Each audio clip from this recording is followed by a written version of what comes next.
My friends, come closer. Let us talk not about punching or kicking, but about the mind, about the spirit that moves the fist. Look at this world. What do you see? Movement, constant change, a river that never stays the same. And you are part of that river. But what happens when your small boat finds a current stronger, swifter than all the other vessels tied up at the old dock?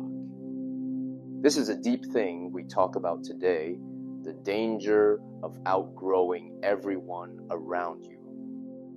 We all begin on the same shore, do we not, as children? We are perfectly aligned with our world, our family, our friends, the small village of our early life. These people, they are the fertile soil from which we sprout. They are the mirror that first shows us our own face. We learn the rules of the game from them. We borrow their beliefs. We mimic their movements. It is necessary. It is the beginning. But the bamboo shoot must eventually crack the earth, and the chick must peck its way free of the shell. The danger is not in the growth itself. Growth is life. It is destiny. The danger lies in the illusion of shared destination. Picture a dragon, not the Western fire-breathing beast, but the Chinese symbol, the spiritual, powerful force that swims through the air and the water. When the dragon is still small, a young serpent, it winds itself around the familiar stones. It is content in the shallow pond. But one day, the call of the great ocean, the vast, boundless sky, pierces its very soul. It begins to shed its skin, a painful process of realization. It is no longer nourished by the stagnant, safe water of the pond. It needs the deep pressure of the abyss, the tumultuous freedom of the upper atmosphere.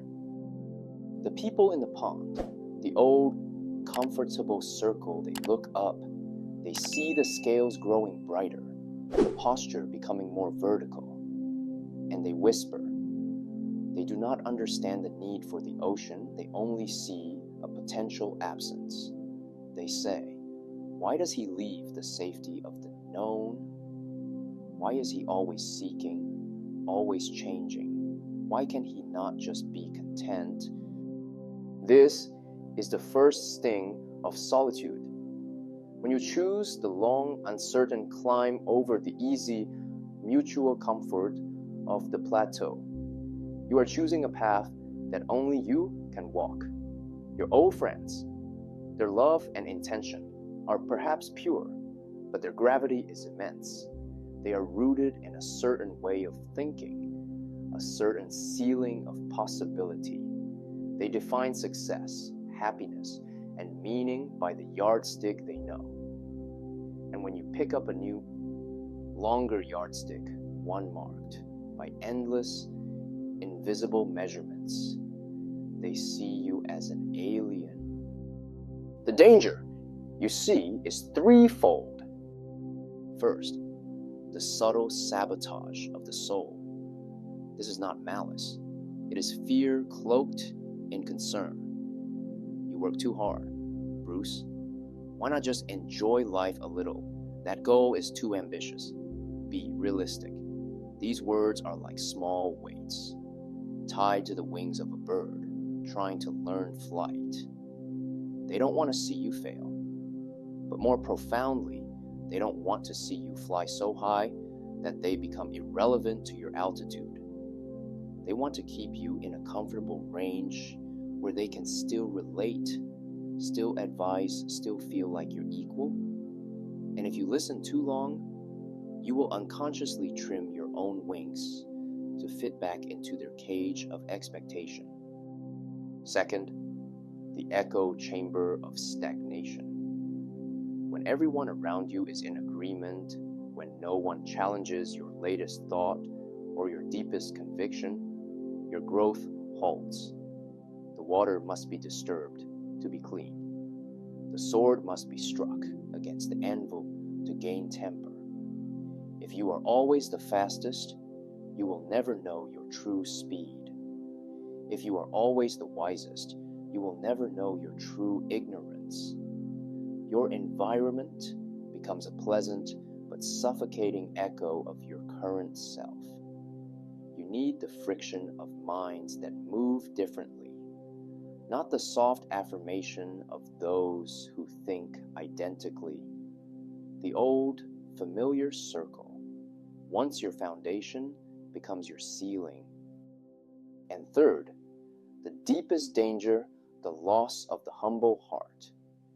When you are perpetually ahead, when you have arrived, and your peers have not, a subtle arrogance can creep into the soul like a cold fog. The true master is always a beginner. The true champion sees every man as his teacher. But if you have outgrown everyone, you can become convinced that you have nothing left to learn from them. You stop listening. You stop observing their quiet struggles and small victories. You stop practicing empathy, which is the highest form of martial art, the ability to feel the blow without being struck, the ability to know the man without fighting him. You become a marble statue, perfect in form, but cold, hard, and utterly incapable of further growth.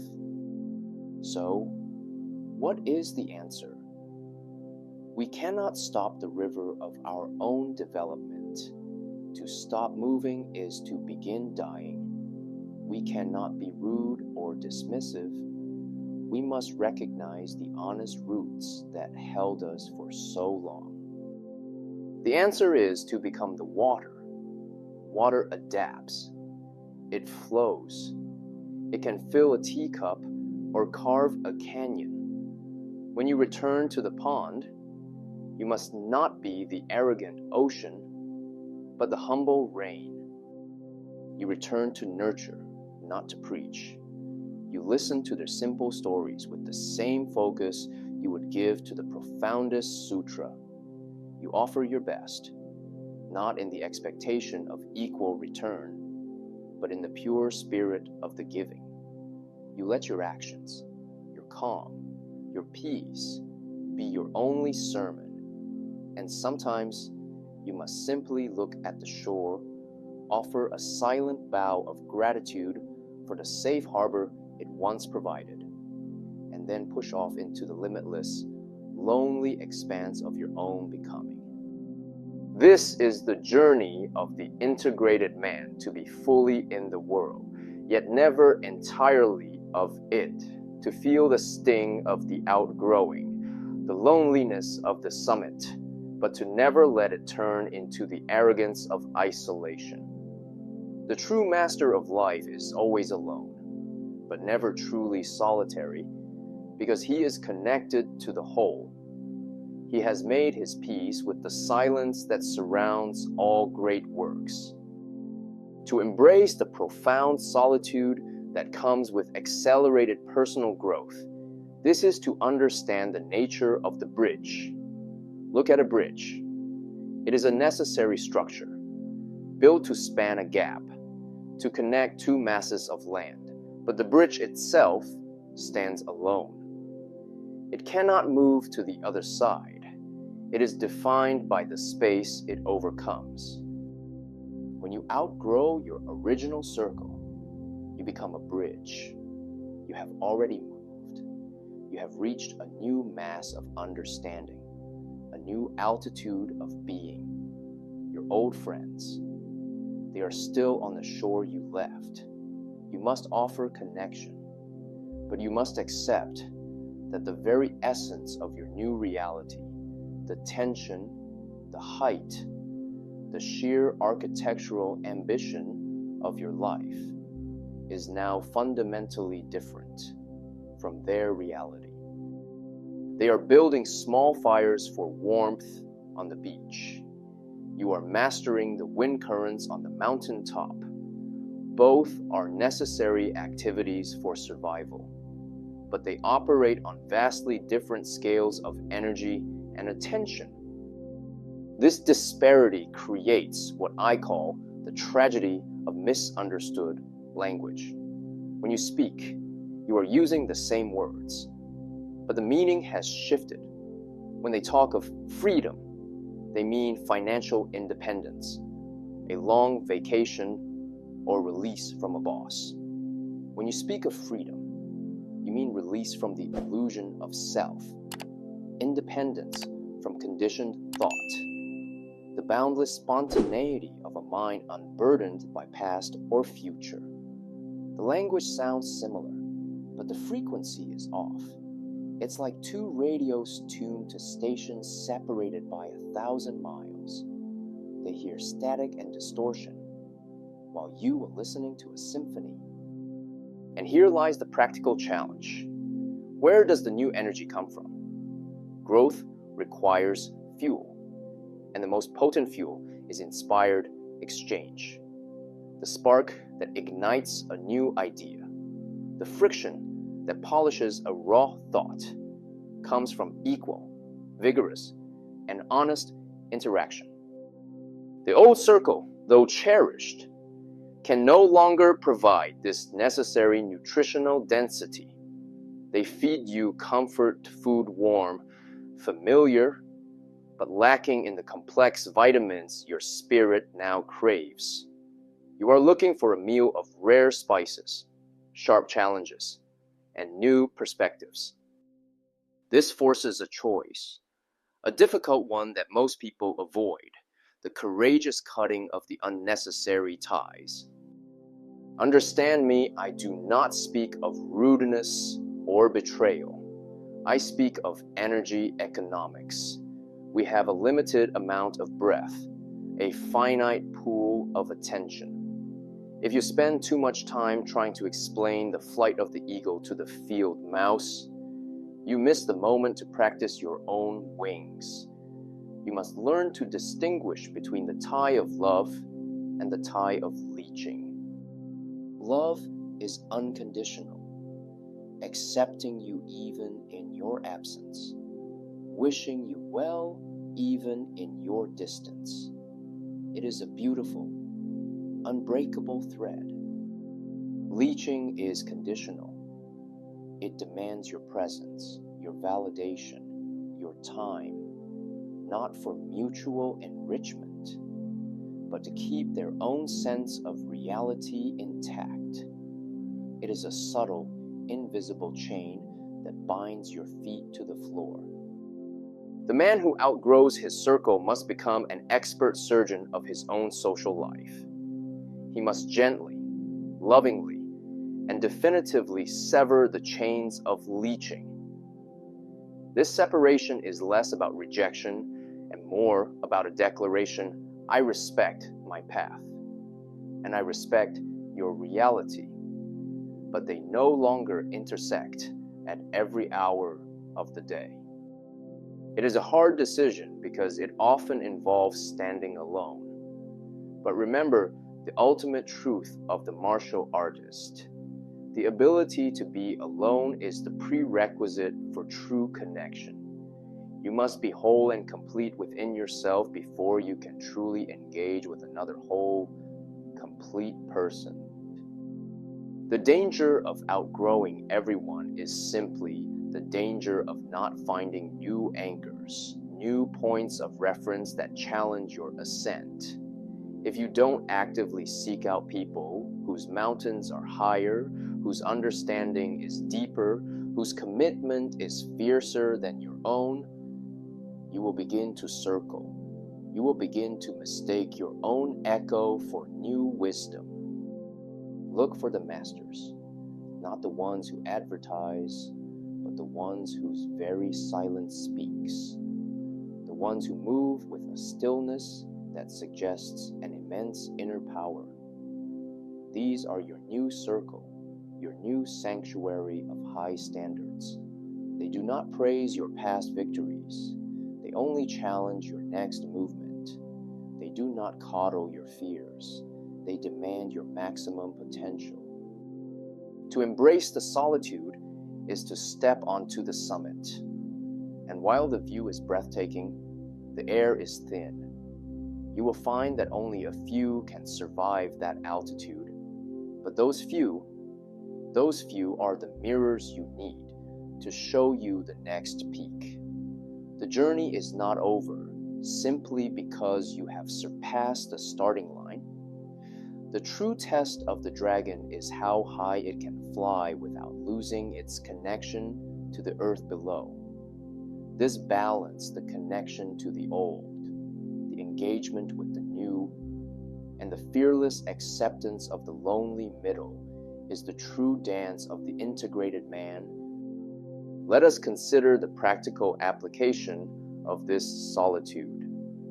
The danger of outgrowing others often manifests not as a spectacular failure, but as a slow, corrosive disappointment, an inner sigh that becomes a habit. You attend the old gatherings, you listen to the familiar complaints, the recycled dreams, and you realize you have nothing genuine to contribute because your own internal conversation has moved to a deeper level. You are forced to wear a mask, the mask of your former self, just to keep the peace. And to wear a mask is to suffocate the true self. This is why the philosophical man, the true student of life, must cultivate an inner stillness, a silent harbor within the whirlwind of external relationships. Imagine the center of a spinning wheel. The rim moves with dizzying speed. It is constantly in motion, changing position, reacting to the ground. This is the social life, the world of external demands. But the axle, the absolute center, it merely rotates. It is in motion, yes, but its position remains fixed. It is the unmoving reference point for all the frenetic activity around it. When you outgrow your circle, you must commit to being that axle. You continue to engage, to love, to teach, to listen, but you do not let the centrifugal force of their lower trajectory pull you out of your own center. You cannot be defined by their approval, their judgment, or their inability to comprehend your speed. You must anchor your definition of success, virtue, and purpose absolutely within yourself. The most potent tool against the danger of isolation is not to desperately seek new company, but to become your own most profound companion.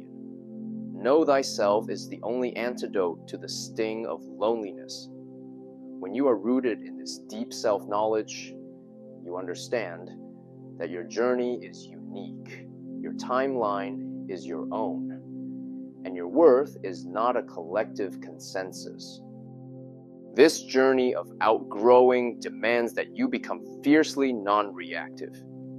The people you leave behind, in their confusion, might lash out. They might accuse you of being too big for your britches, selling out, or simply changed. Their words are not a description of you. They are a confession of their own pain. They are mourning the loss of the comfortable, predictable partner they once had. A great martial artist does not fight the wind. He yields to it, lets it pass, and then resumes his stance. You must treat these reactions as wind. Do not defend, do not argue, do not allow their small understanding to pull you into a small argument. Maintain your silence, your composure, and your path, your life, your continuing, undeniable growth is the only argument you ever need to make.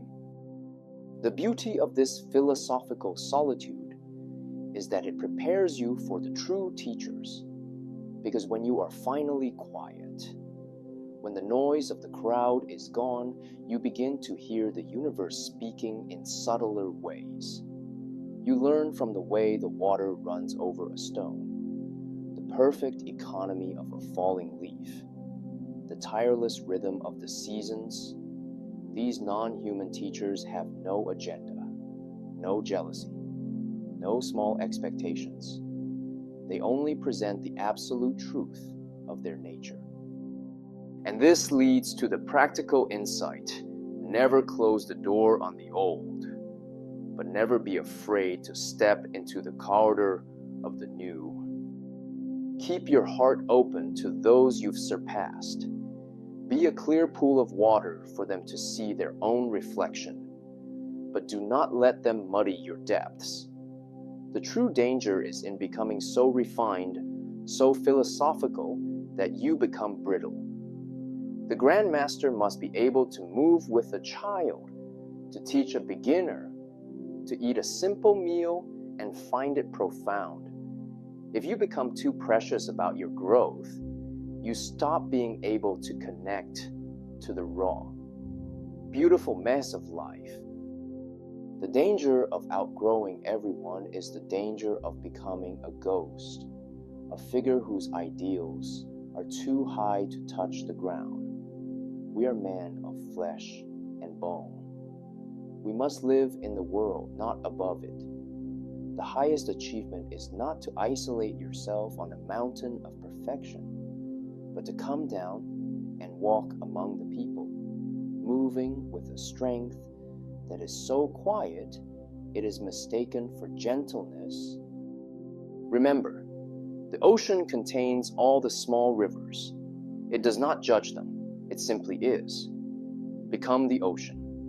Let the small rivers flow into you, but know that your depths, your power, your tides are governed by a force far greater than any single stream.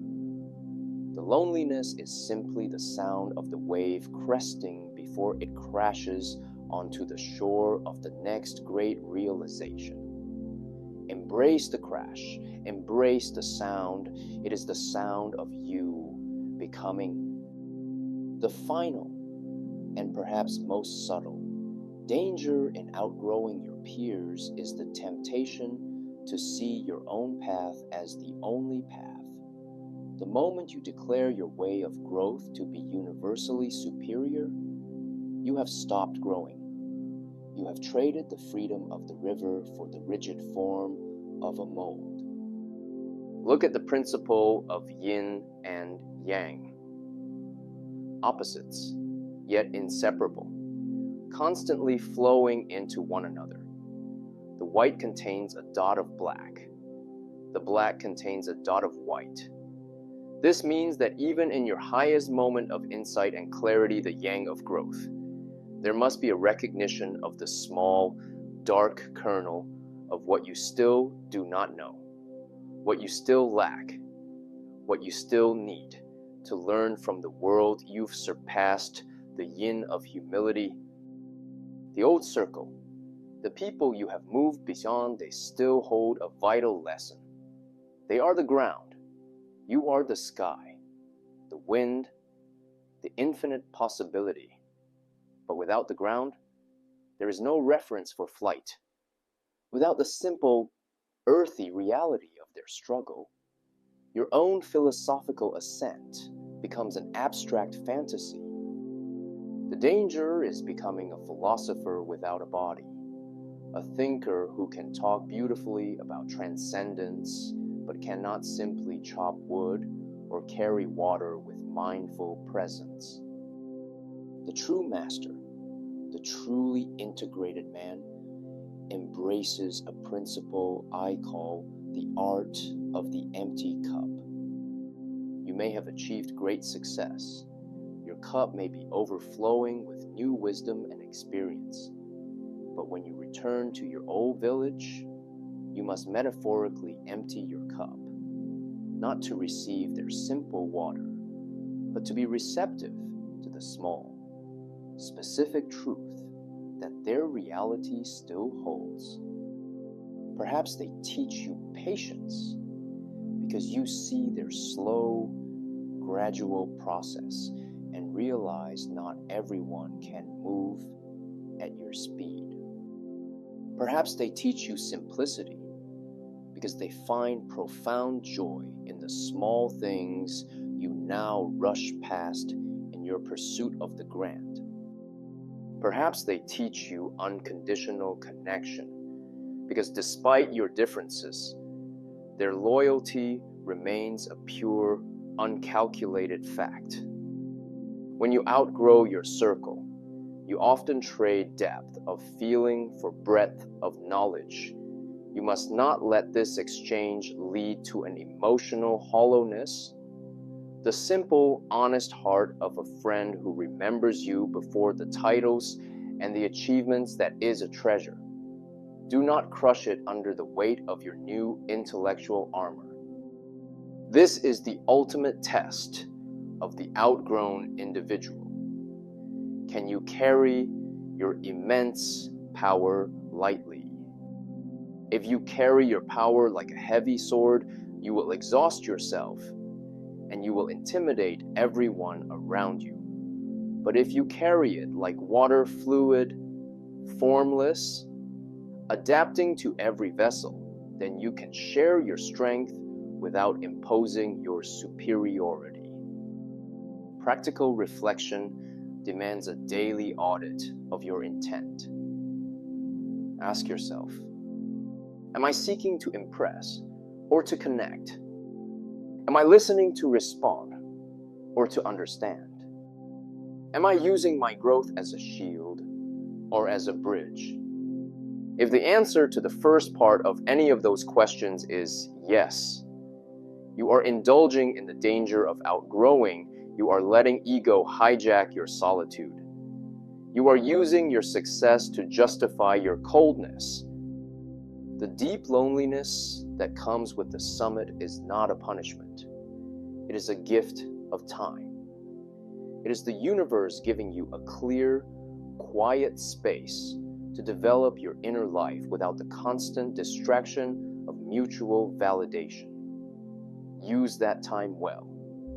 Do not waste it mourning the loss of the crowd. The final danger is the illusion of the finished product. You are never done. The moment you think you have outgrown everyone, you have truly outgrown no one, because you have stopped the process of becoming.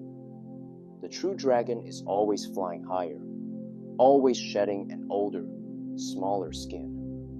The highest mountain is merely a vantage point to see a higher mountain still.